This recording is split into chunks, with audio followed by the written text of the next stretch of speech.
বাতাস পাখিটা কত সুন্দর, বাতাস পাখিটা কত সুন্দর।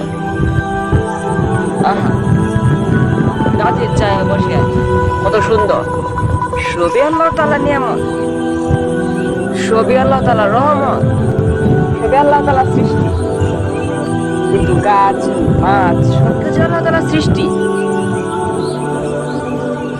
কিন্তু আমরা সেটা মানি না।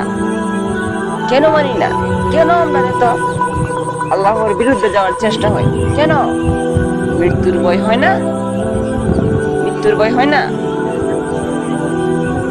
মৃত্যুর ভয় হয় না? মরবেন না? অবশ্যই মরতে হবে। কুল্লু নাফসি যায়কাতুল মউত, সকল প্রাণীকে মৃত্যুর সাথে গ্রহণ করতে হবে, মরতে হবে। সেই জন্য চেষ্টা করিব আল্লাহর বিরুদ্ধে না যাই, নবীর বিরুদ্ধে না যাই, ইসলামের বিরুদ্ধে না যাই, চেষ্টা করিব ইনশাআল্লাহ।